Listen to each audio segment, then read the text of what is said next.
Hello, everyone, and welcome to the Watson Weekend, your weekly dose of e-commerce entertainment. I'm your host, Rick Watson, and here is...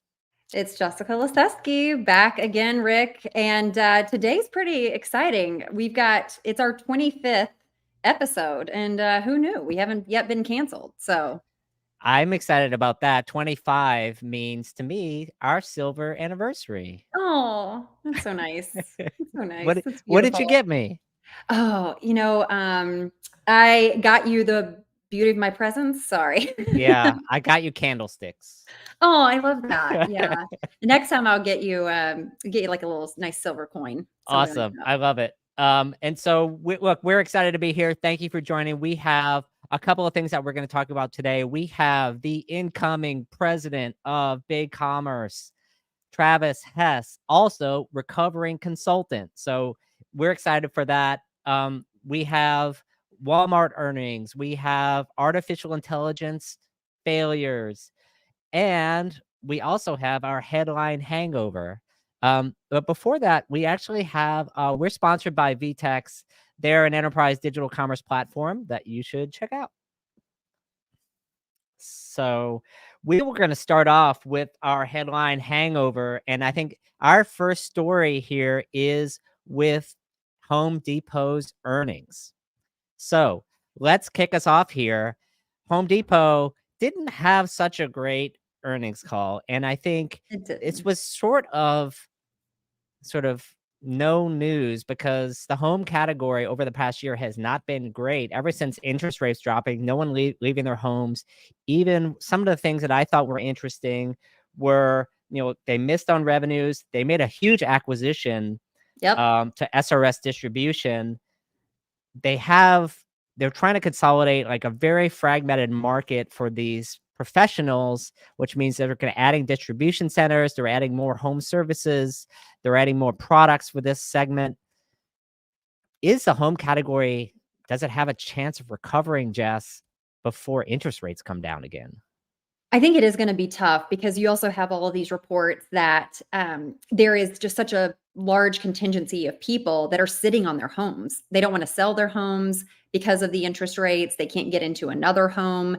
And so all of this wealth is really tied up in the housing market, and people are just waiting for a change in interest rates. So I do think that it's smart.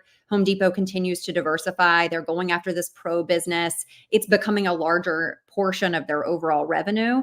But I do think the consumer landscape's just going to be tough. And we're hearing that in a couple of different aspects of, if you look at like the share and the landscape that Home Depot plays in, it doesn't seem like it's going to be a turnaround. And that's kind of where their guidance was heading them to, right?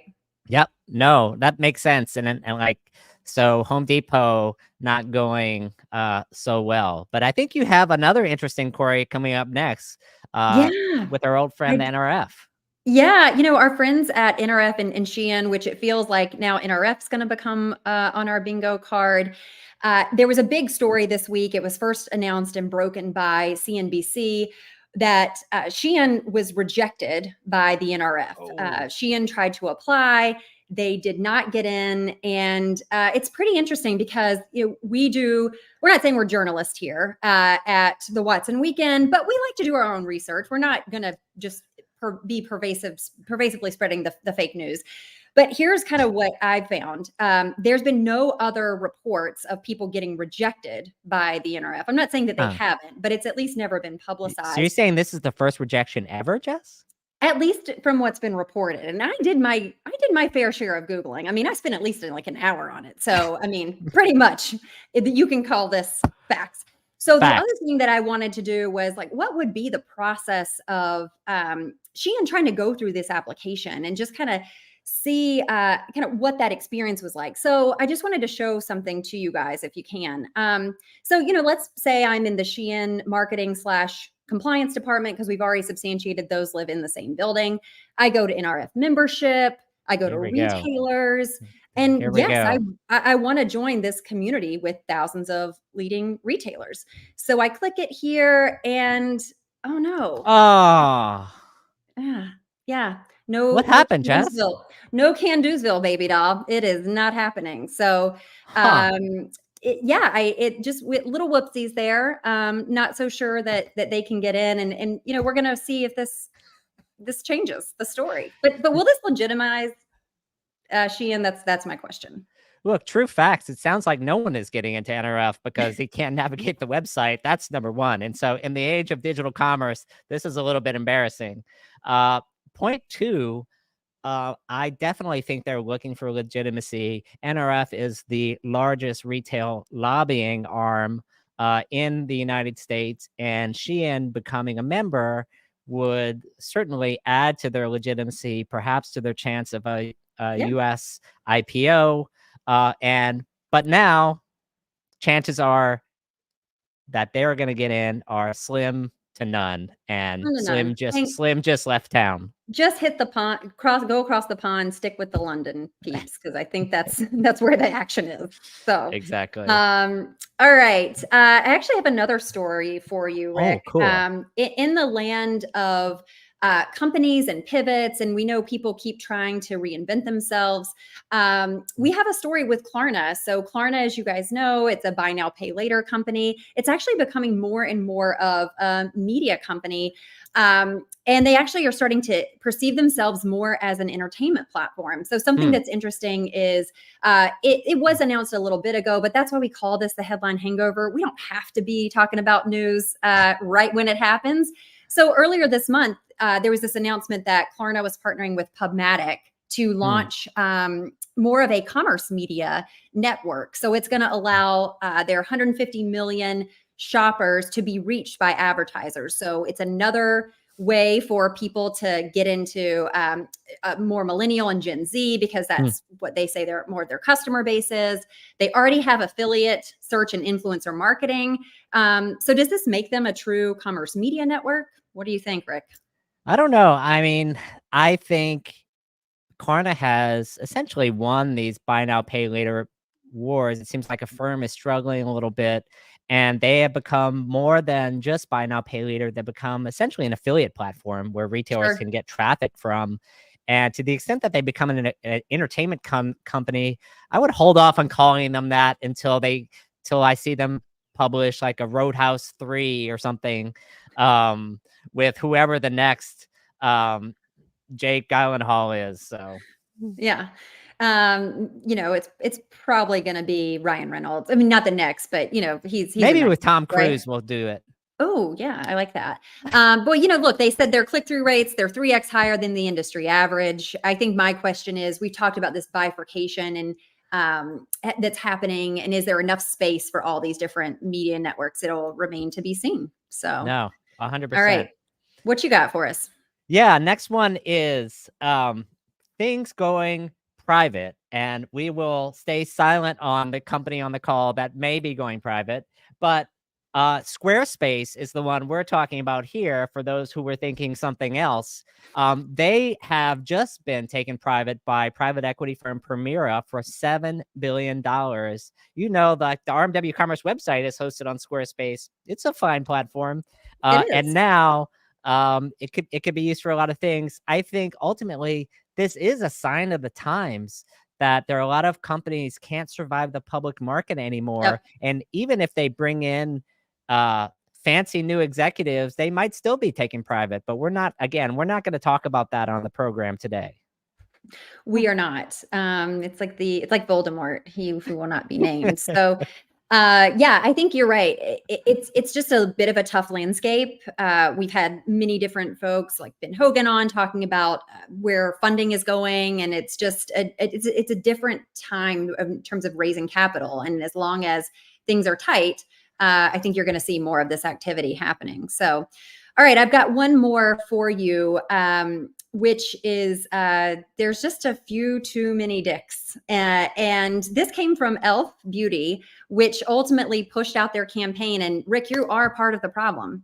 I 100% am part of this problem. Yeah, but look, seriously, this is an issue where we don't have enough diversity in the boardroom, and particularly women. So Deloitte did their global boardroom program, and this survey and study that they found is that there's still less than 1/4 of the world's board seats are held by women.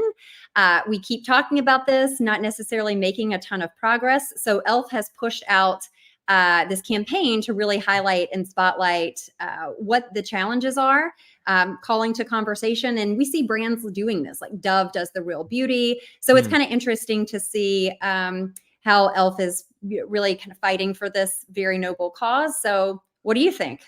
I think some of this stuff is long overdue. I mean, it's sort of a long line of companies pointing out the obvious elephant in the room. And hopefully it's not the bull elephant, because that would add another dick to the conversation.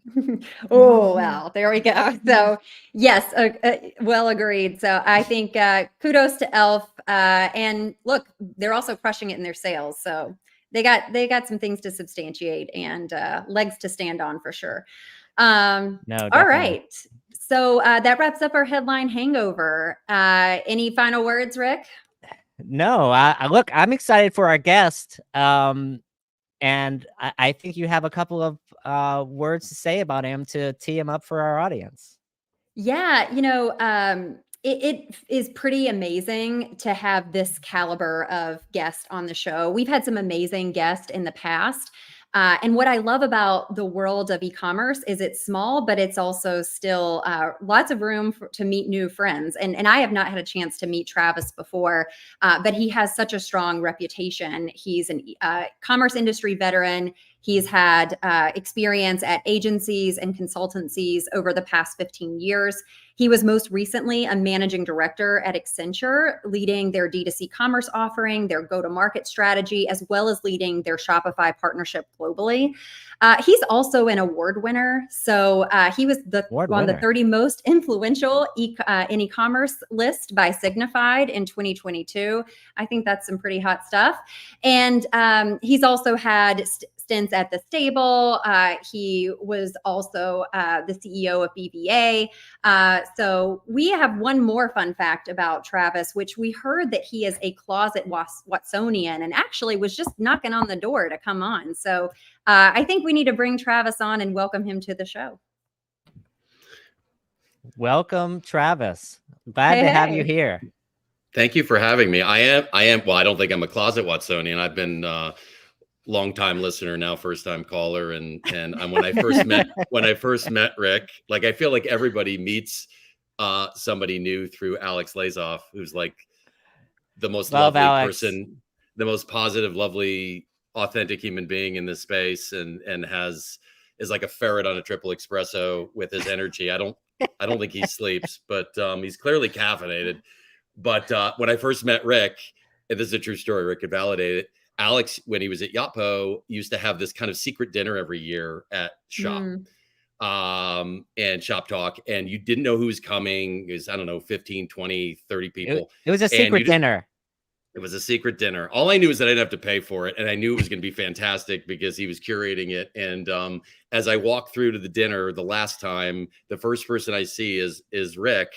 And we embrace, as I think a lot of people do with him when you first see him. And, absolutely.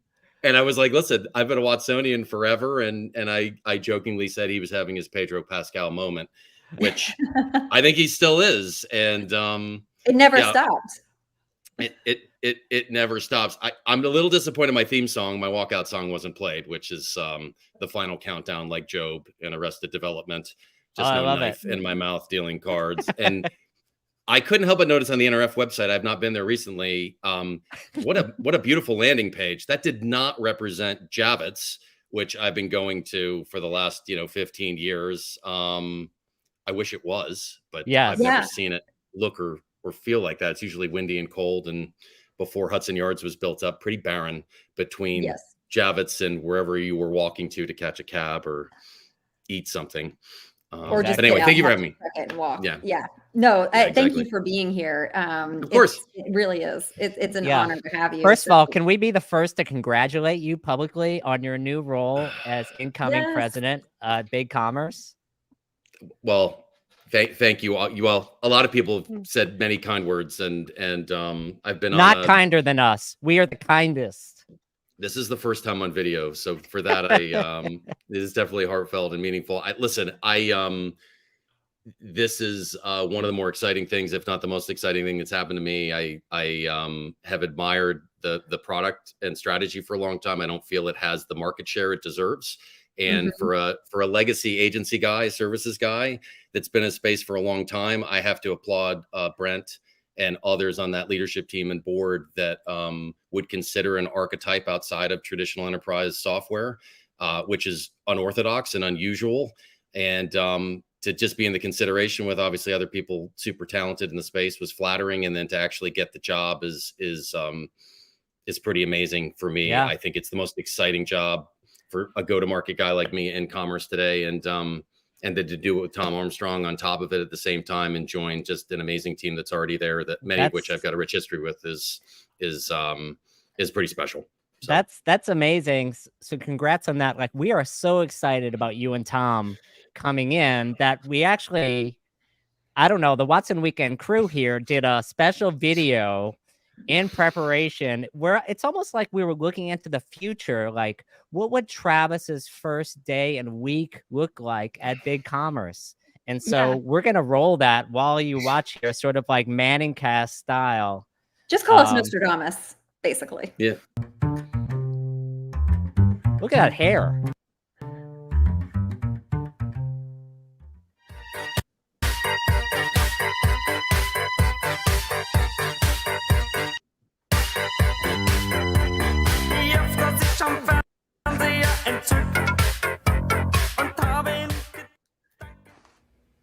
Hello. Nice suit. Hold the thought. Yeah. Shh. Come on. Come on, everybody, the play. This is the play. Quarterback. 2 receivers lined up to the left. 1 to the right. There's a flanker lined up to the left, behind the quarterback. The ball, no, he doesn't get the ball. The receiver goes all the way over. Once the quarterback has the ball, he fakes to the left. He fakes to the right. He doesn't fake. It's about fake. He pretends to fake. I don't know where I am. I can't breathe.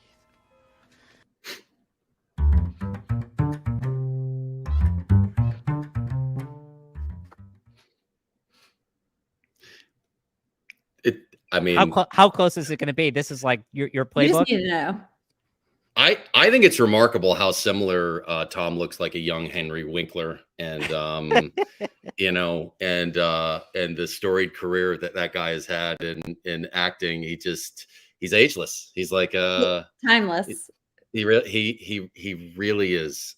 He's like Jeff Goldblum, who's probably like 80 years old and still, you know, looks like he's probably Still younger than me. great. No, Yeah, well, we all, should say it is the dream team coming together. Pretty amazing to see. You know, and I think we're all looking forward to seeing what you guys do. Like you said, great product, a lot of opportunity, and just excited. So let's dive into. Yeah, I'm gonna start us off with a fastball here. Okay. When is Shop Pay coming to Big Commerce? I have no idea. I mean, I assume that's somewhat tongue in cheek, but it totally is. I mean, I wasn't expecting that one, but you know, you never know. Let's start more simply. Like, we talk a lot about mid-market and enterprise. How do you think about the mid-market? Like, define mid-market from your point of view.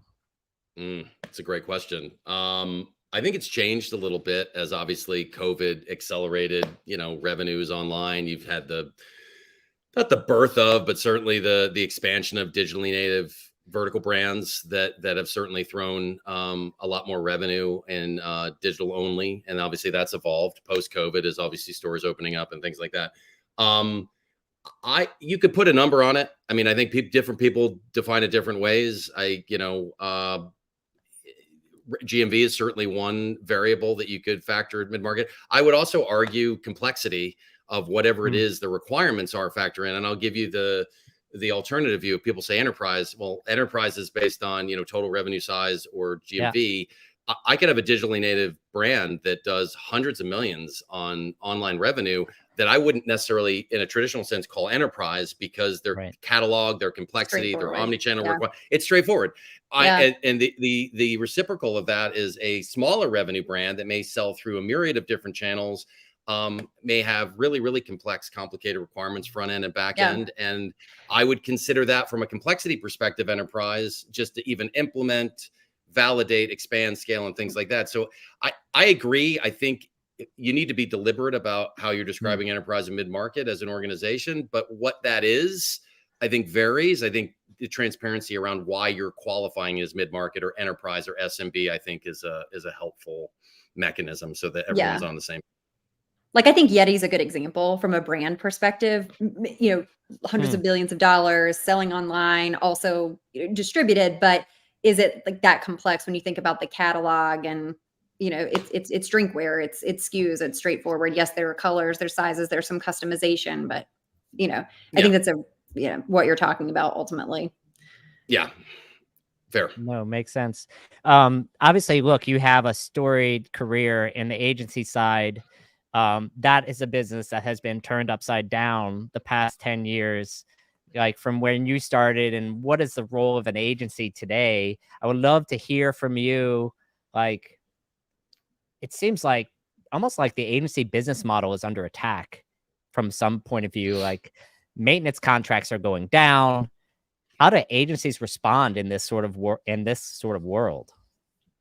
I'm going to answer this two different. Well, let's compartmentalize agencies, and let's separate GSIs and like enterprise, like holdco agencies that some may be more integrated than others. Because I think there's a delineation there. Let's just start with a traditional agency in this space, right? Commerce agency. Maybe they're agnostic to platform. Maybe they're focused on one platform, maybe a couple of platforms, whatever it is. Has it changed? Yes. I mean, it's changed because the technology from all of the platform providers has become so advanced. Way more is out of the box. Everything's about speed and agility and delivering things quickly. And by definition, if I deliver something quicker, I'm going to carry less overhead and less cost along the way, which by definition means less money. So the good old days, 10 years ago, right? What are we, 2024? Let's go back even 12 years ago, 2012, where it was really ATG was the cat's ass in the market. These are, tens of millions of dollars. It was a framework. It had incredible capabilities until Oracle bought it and did what they did with it. But as an agency or an SI back then, I mean, it was the gift that kept on giving. You went out, knocked down 2-3 big deals a year. There's going to be a forced upgrade every 18 months. There's be big managed services and DevOps and your hosting and all that type of shit, which is fine. Obviously, with Demandware first, which really disrupt. I mean, Shopify gets a lot of credit, and properly so, in democratizing a lot of this stuff. Demandware was really the first, and I think there's a lot of parallels. Yeah, I think there's a lot of parallels between Demandware and Shopify and Big and others. And it's so funny because I'm, oftentimes I'm the oldest guy in the room, and I'm remembering all of these things from my younger days of what people used to say about Demandware. And listen, I give Tom shit all the time because I competed against him. On the ATG side against him, and he had obviously a storied career at Demandware, as did so many other people.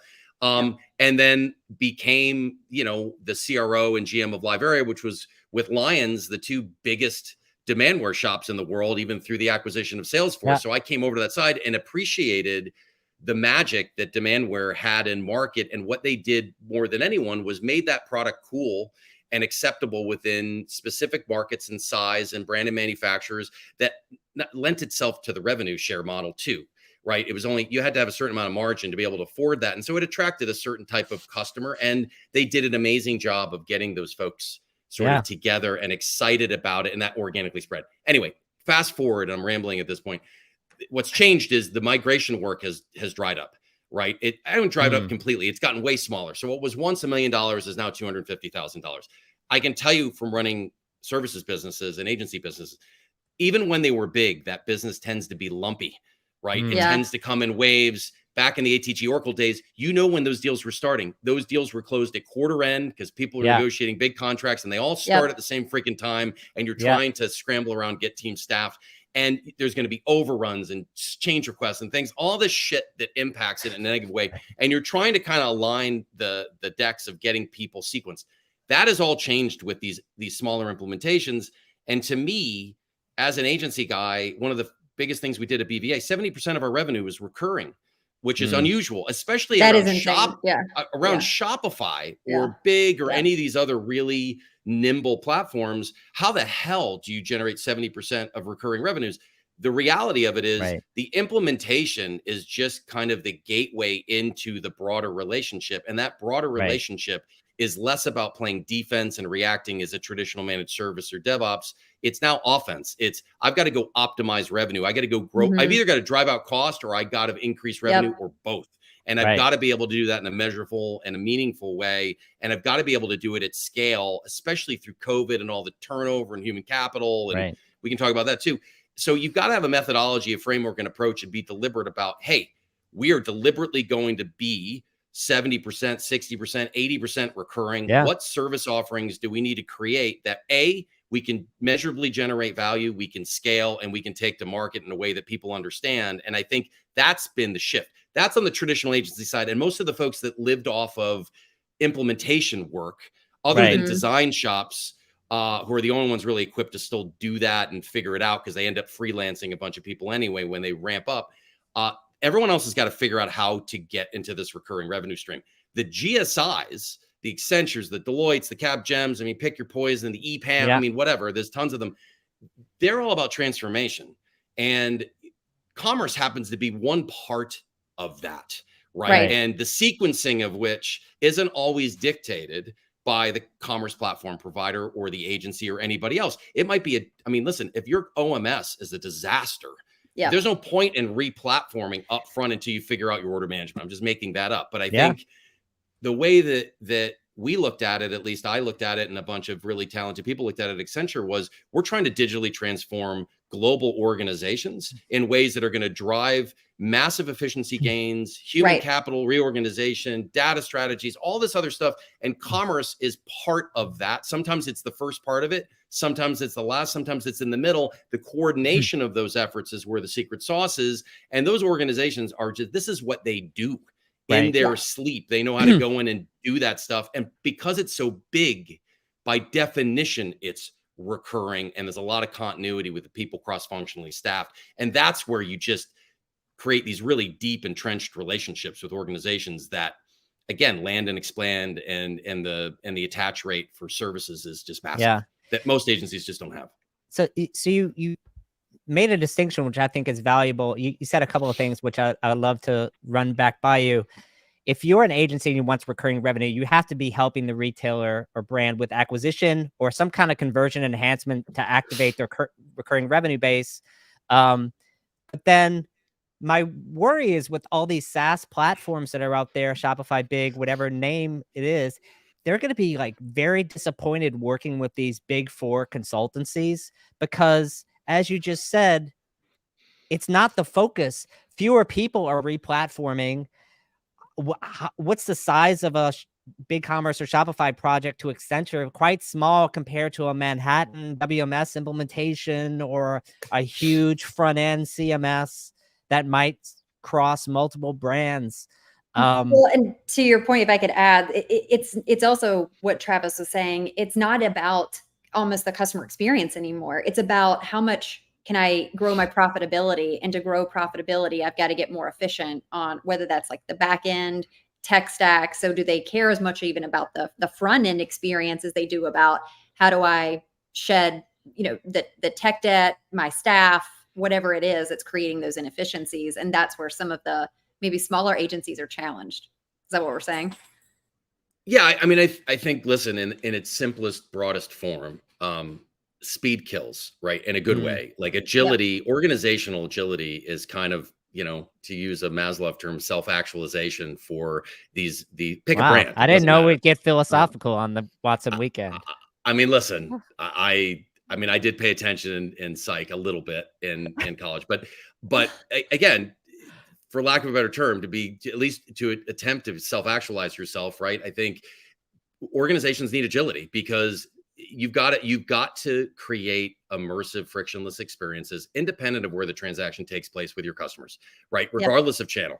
And to be able to do that, you've got to be able to experiment. You've got to be able to turn channels on and off. It's got to be about speed. And the old adage says, I can teach you how to run far. I can't teach you how to run fast. You're either fast or you're not. Even I could finish a marathon eventually, and out of breath and in a lot of pain and whining probably the whole way. But what a lot of these SaaS platforms do, what their specialty is they're very agile, very quick, and they're constantly adding more and more features and functions and things that can be deployed very quickly.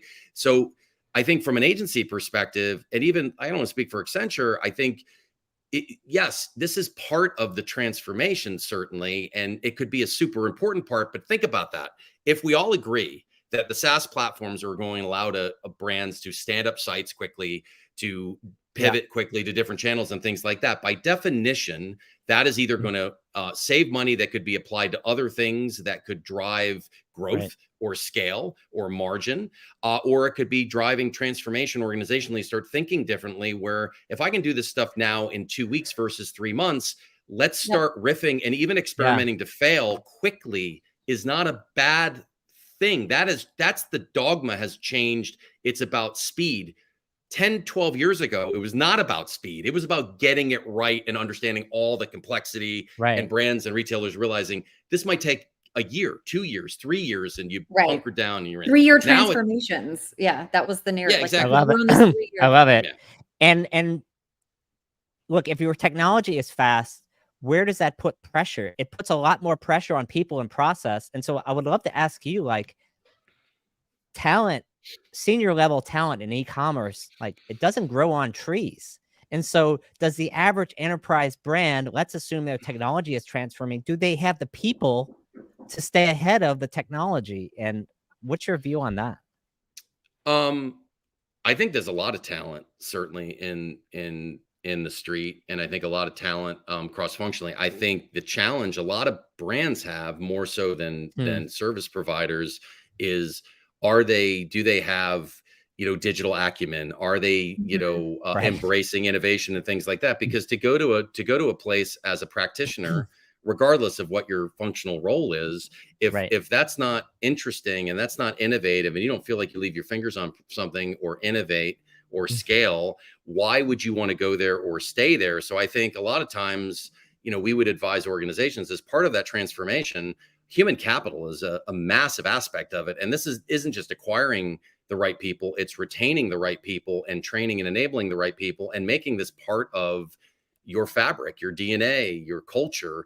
Like, this is all about innovation and experimentation. And that's what people want to be, I think, closest to. So those brands and organizations that kind of, represent that culturally and lean into that, I think have an easier time finding and keeping talent. And you could say the same thing for services providers. Those that won't. I think the talent's there. I think the focus is shifting a little bit. And I think the easiest, centralized theme across all of this is speed. It's agility. Like, everything's got to be, it's fast, super man. fast. Super fast. If you can't go fast, you're dead going forward. And I think most agencies have adapted. I think a lot of brands, some more than others, they at least realize they need to get there. The cost and the disruption and everything else like that to get there is obviously the hardest part. Well, and I also think depending on the size of the brand or the retailer, it's the alignment on the how, because that's also where there can be friction too, just disagreement or misalignment on the path versus the fact that everybody agrees it needs to move fast, but can't agree on the how and the way to get there.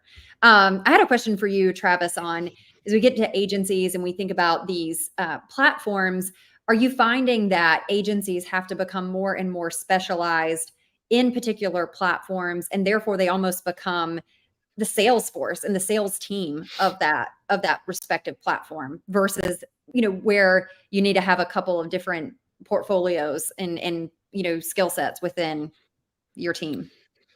I mean, listen, this is a complicated answer and I'm not trying to be weird about it. I mean, the easy answer is I've seen agencies go all in monogamously, tether themselves to a platform, and have a tremendous amount of success. I mean, let's just name specific ones. Look at Rich Lyons at Demandware. Right. And he was a Magento shop. I mean, he started kind of Magento. I don't want to speak for Rich, but really pivoted heavy to Demandware. And they had an amazing run, an amazing valuation and exit and things like that. But primarily, I don't know what his percentage of revenue was outside of Demandware, but had an amazing run. So there's a great example. You've had other agencies like the Acuity Group, who sold to Accenture, ironically, back in 2012, 2013. It seems to be a pattern for you. I wasn't at Acuity. I mean, I have a tremendous amount of respect for Acuity Group, but I mean, they leaned heavy in Adobe and certainly Hybris at the time. And you could argue they ran a lot of tool selection. They were agnostic. I think you've got to be deliberate in your approach. If you're going to be agnostic as an agency and not cozy up to a partner platform, right? You've got to be able to generate your own leads and drive value independent of the platform work, which means, to your point, Rick, you've got to have a really strong, robust digital marketing arm, performance marketing arm. You got to be able to lean in with the ability to do design and UX work or things like that. You should have it anyway. I think, to answer the first question, partners are a invaluable part of a platform's ecosystem for obvious reasons, and for maybe less obvious reasons too. I mean, yes, there is SG&A that you're not having to carry because partners are pushing and influencing your stuff. And I don't know what the percentage of revenue, partner sourced revenue is at Shopify or bigger things like that. But generally speaking, that's usually 40, 50%, sometimes depends. So it's super important. I think what's also sounds like a big number to me, 40, 50%. Yeah, even if it was 30%. I mean, it doesn't, I mean, I don't know what the actual numbers, I haven't looked at it, but I will look at it. I think it's super important. And I think you want to expand that. But part of expanding that is, I think we would all agree, you're not going to be enriched by implementing those platforms at scale. A, because it's lumpy. B, this is only going to get quicker and cheaper realistically. And that's actually a compliment to the bigs and the Shopifys and the others, that they've been able to deliver out of the box, make it easier. So for agencies, it's like, how do I hitch my wagon to that? How do we go create joint IP together in market that differentiates? How do we go create ongoing value that benefits the brand, the agency, the platform? If you can figure that triangulation out, you're off to the races. And I'm overly simplifying it, but this is never going to be a self-service. We don't have partners that, I mean, I don't think any platform provider wants to be in the services business. It's dilutive to margin. It's hard for all the reasons I laid out. And there's plenty of capable agencies out there that do a really good job. And that's the fun part of this, is how do you go win together and create something that's differentiating in market? Look, if you're a brand, one of the hardest decisions you make, I would argue, it's the platforms, it's not like there's platform downtime anymore as a rule. Like, sure. Like, so if you have a re-platform or an implementation that's going to fail, a lot of times there are agency failures because the wrong people were on the project, or you got bad advice, or you listened to the wrong agency. I'm not saying like there are obviously bad agencies out there, but there are fewer platforms. There are more agencies. So the likelihood of you picking a bad agency is greater. Just as a rule, if you're an average brand, let's say your SMB mid-market brand, like if you are giving advice to a brand owner, like what is your number one piece of advice in choosing an agency?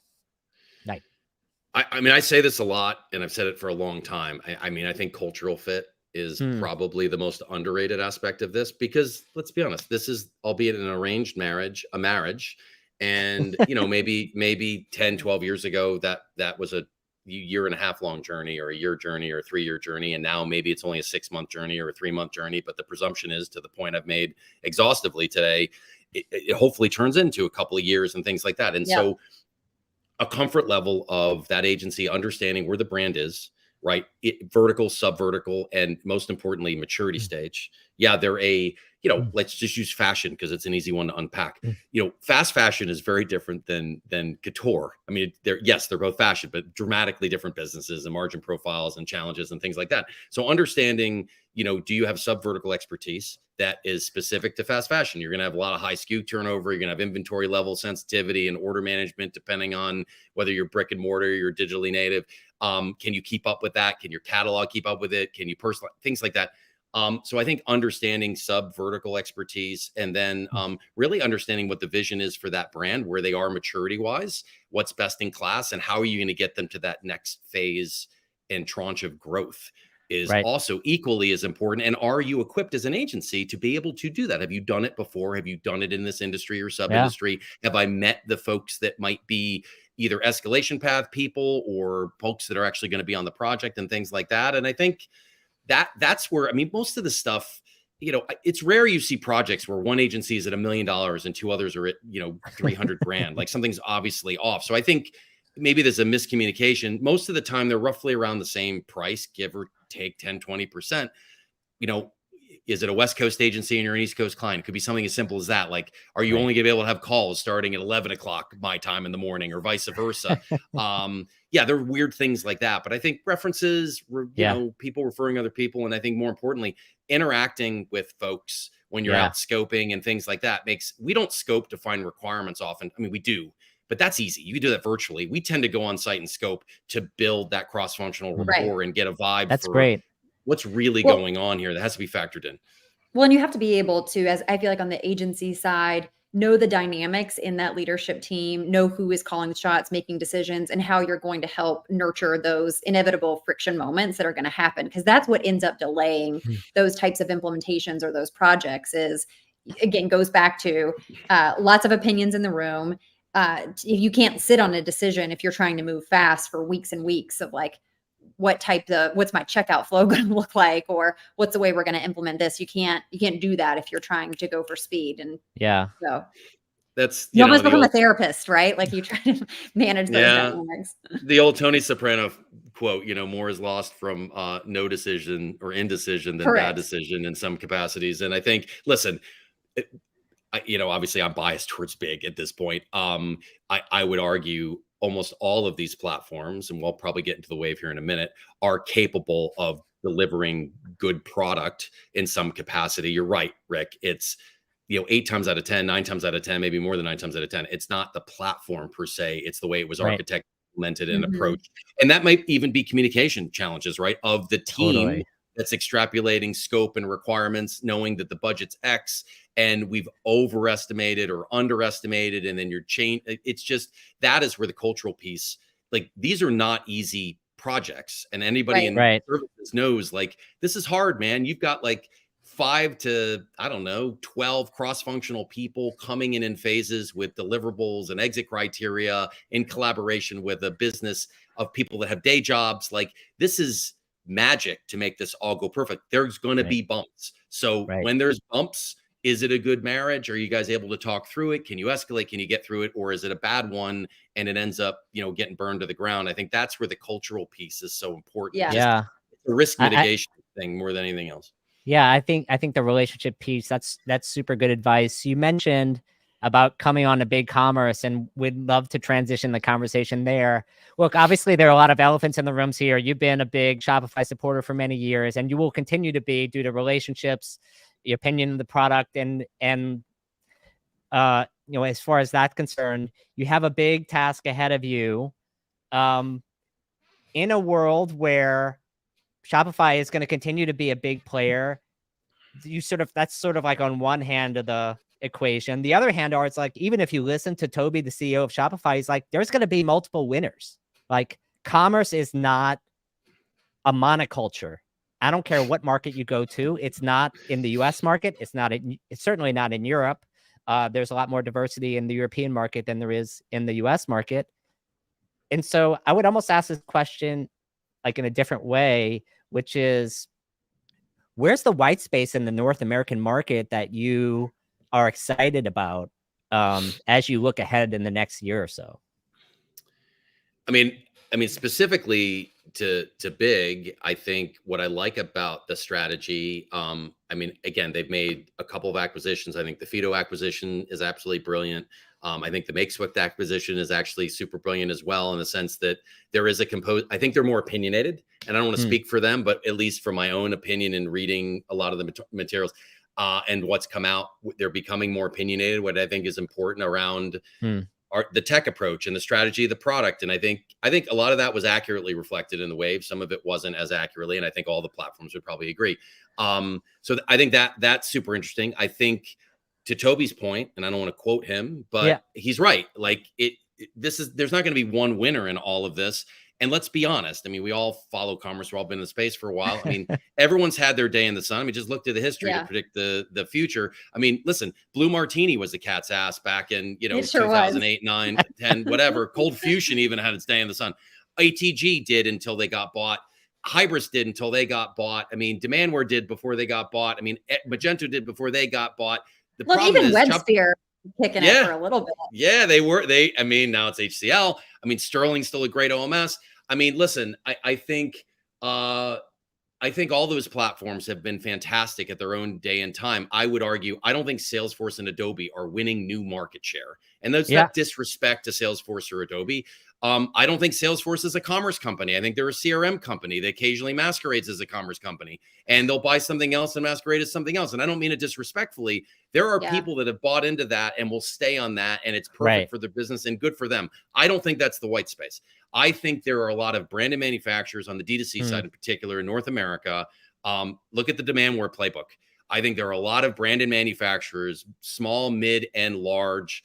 Some have retail elements. They masquerade as retailers sometimes and have their own brick and mortar. Some sell other stuff, whatever. I think that is an opportunity to take market share in either better technical vision around composability and things like that may be more future-proofed. I think that needs to be nuanced and mapped to market, and I think market will catch up. I also think B2B still has a ton of long tail, particularly in mid-market B2B, heavy, big industrial SAP stuff. I mean, listen, say what you want about SAP. It is a very capable platform for heavy B2B. We know it's arduous, it's expensive, it's all of those things, but it does what it's intended to do. I don't think that's the B2B market share everyone's going after. Maybe Spryker is in markets, but I think mid-market B2B, I think branded manufacturing, I think there's some niches, MLM, there's a few others. And I think with the big pricing model and some of the vision, I think there's a real opportunity to be truly the lowest TCO out there and the best visionary at the same time. And that's nothing against Shopify.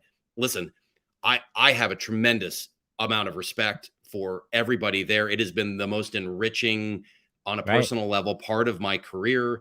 I think Bobby Morrison is fantastic. I think Harley is charismatic. I mean, there are a lot of really talented, good people there and a lot of really good, talented agency partners and ecosystem partners and things like that. But now you need to kick their ass. I'm looking forward to competing. Listen, we all play sports or gamble or do whatever. Like, of course, you want to win. And I think there's enough market share for us to win and win meaningfully. And the advantage we have is, we're not battling an $80 billion market cap with very aggressive growth numbers. And I think there's a tremendous amount of upside. I think the product, based on the direction and the quality of it, has a tremendous amount of upside in taking market share. And that is what's so exciting, is to have an opportunity to be part of that is really exciting, quite frankly. Awesome. This has been great. Any last words for our audience, like for this part of the interview? I feel like we got a lot of great Travisisms. I didn't know that a cat's ass was a compliment before this interview, for the record.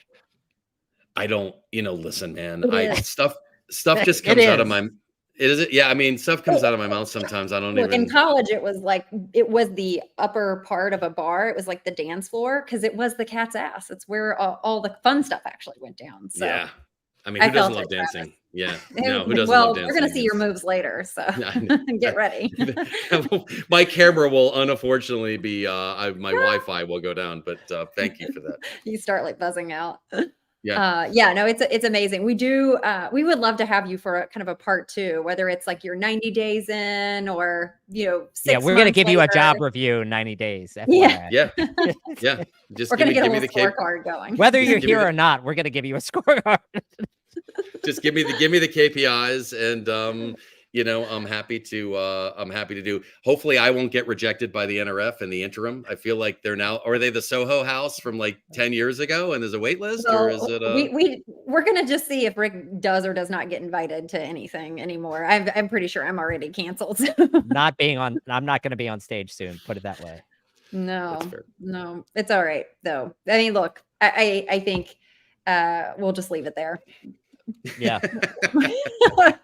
Regardless, I'll be at Javits next year, hopefully not freezing my rear end off and never checking my coat. For those of you who've never gone, never check. No, do not. Just like It's whatever. the biggest rookie mistake. It is Yes. such a rookie mistake. And now that like the neighborhood's been built up a little bit more, it's a little bit easier. 10 There's more years to ago, do.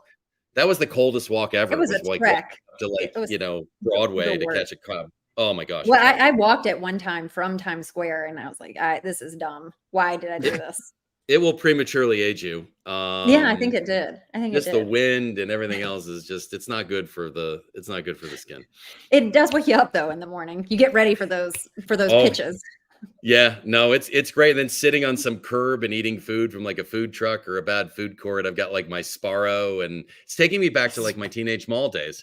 Yeah. Maybe a little more money in my Julius. pocket. Orange Julius. That's the one. And you the missed Starbucks it. line, you kind of have to, you remember, you just like see, oh, I know. Oh, great to see you, Chris. He's like in the front line, and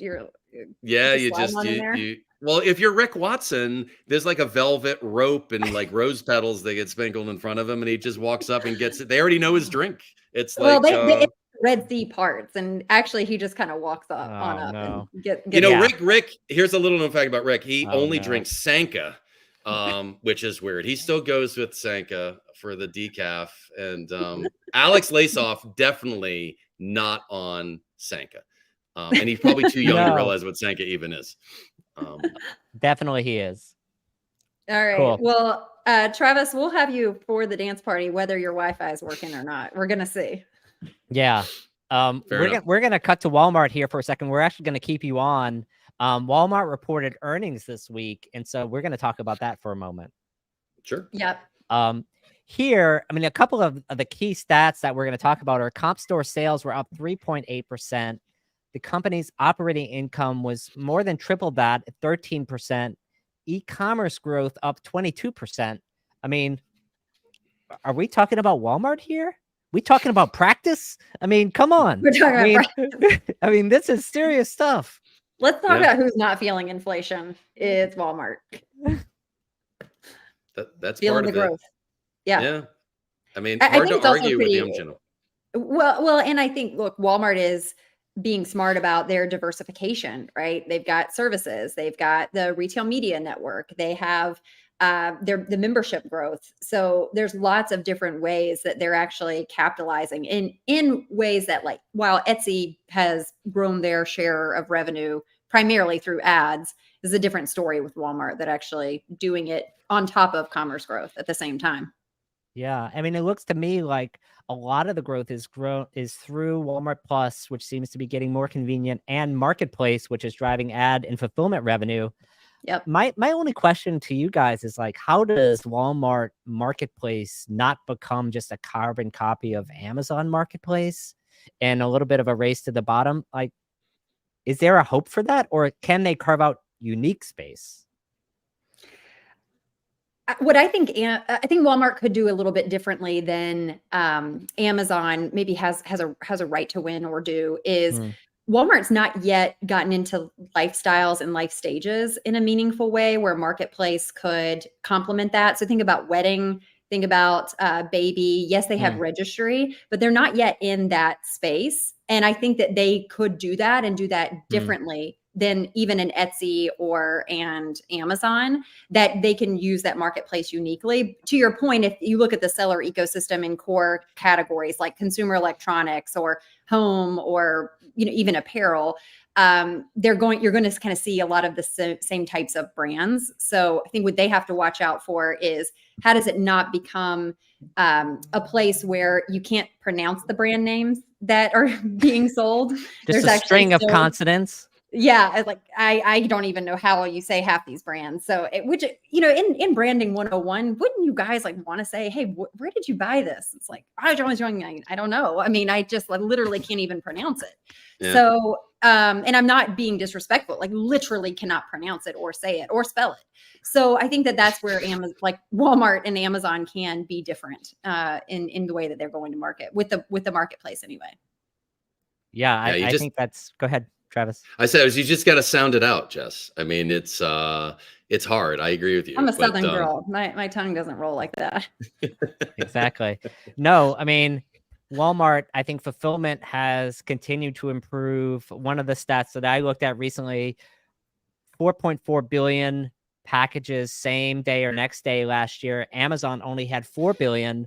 I almost think that Walmart is throwing down the gauntlet to Amazon a little bit. And so we'll see how this battle kind of plays out. So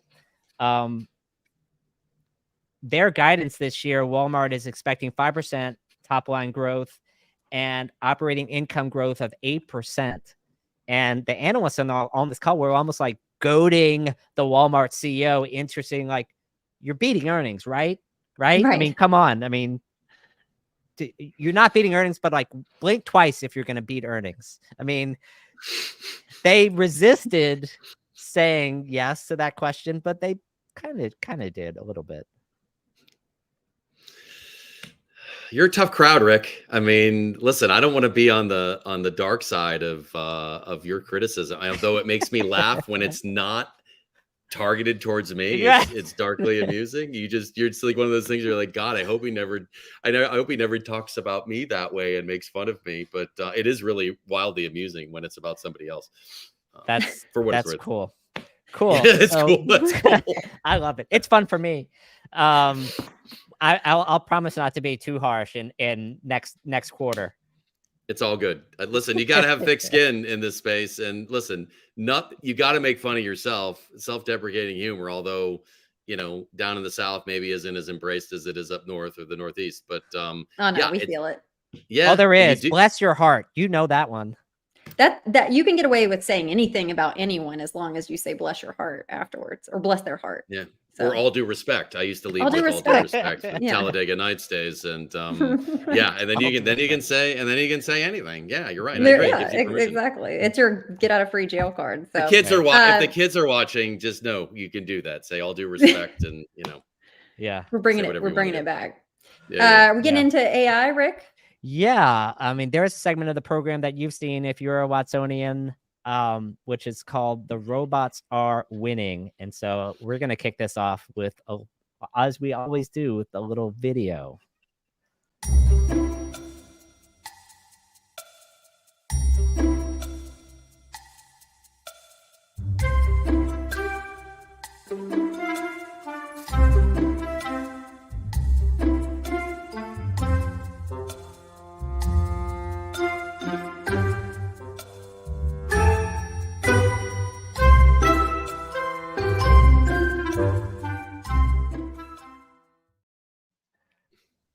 These robots always get me. It's the gift that keeps on giving. I like the one that tries to open the door. Like, you do the hardest technical problem, which is like the 6th degree of freedom actuator to open the door, and then they like crash through it like you're trying to take down bin Laden or something. Yeah, it's pretty magical. So what's happening in the AI space, Rick? What's the AI world? There are a couple of stories that we'll talk about, and I'll be honest, some of these I'm pretty underwhelmed with. Like, sometimes you talk about like we were promised rocket cars, but we got 140 characters. And sometimes I feel like AI is that way. Sam's Club is using AI to check your receipts. I mean, I don't know if you've ever visited a Sam's Club sometime, but like they make you like put your hands against the wall and like, are you carrying anything in your freaking pockets? And now there's a robot that does that for them. That's checking your receipt. So this is a true story. Is this not just the walkout technology, a new iteration of it? Maybe not. Yeah, it's called hands on top technology. All right. What's your next one? The next one is Etsy. And look, online marketplaces like eBay and Etsy are counting on AI to supercharge their shopping. Actually, Shopify went this way with Shop Pay. They put a chat bot into the Shop app. I don't know that anyone uses it. So this like Chat GPT personal shopper, it didn't work with Walmart Jet Black. And so now it's going to work with a robot. First of all, it's like 5 times more expensive to hit an ML model than it is to have a normal search engine. And then second, is this person really know much about you and what you're looking for? So all these marketplaces that are, I think, betting their future on AI, there's a lot more they need to do. Etsy, one of the things that they did was actually deploy a machine learning model to predict delivery dates, which is, becoming a more and more, common feature in e-commerce. But if you're a marketplace with millions of items, it's actually quite a difficult problem. And Very so difficult. that's definitely an AI model. I think that's worth investing in from their side. So those are my AI updates. You forgot one this week. Oh, you forgot one. You had one more. And in our same vein of our friends. Yeah. And our friends at Walmart, by and large, they are promising 65% automation in stores by the end of 2026. This is a story that has come in the last year. And essentially, they say it's not going to mean less jobs, but is that possible? It's one of those things that make you go, not so sure. Yeah.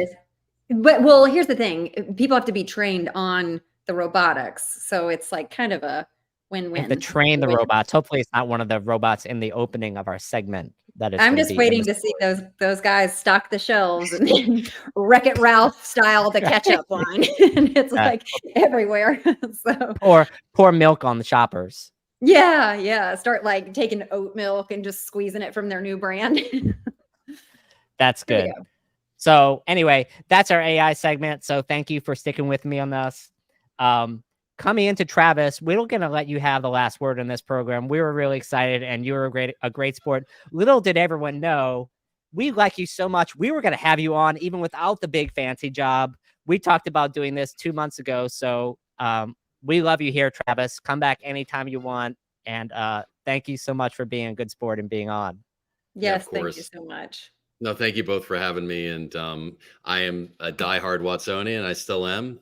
That's not going to change. And like I said, I've been a loyal watcher and reader of you, Rick, for a while, and just now meeting you. And I'm also, we should throw out a shout out to Nick Kaplan, a big Nick Kaplan fan, former client, great guy. No Kaplan's Corner this week, I assume, unless that's coming up next. Not this week. Sorry to disappoint you. In. Yeah. Nick's philosophies can only go, we can only take them in doses because it's just too much knowledge getting dropped at one time. He makes me feel safe, which is nice. He does. You know, not everybody does, but he does. And Nick is an amazing person, like he super calming. So he is pretty good. Oh, he's on. There he is. Oh, maybe it was somebody else. I couldn't tell him the audience. No, he's always. Thank you guys for having me. He's always. Thank you so much. He's omnipresent, of course. Yes, he is. All right. Go ahead, Rick. No, go ahead. No, so thank you. I was going to say, thank you so much. And we're super excited again to have you. We will have you back, and hope you guys all have a great weekend. Enjoy it. All right. We're going out on the dance party. So thank you for being here. Going to live. Or meet this.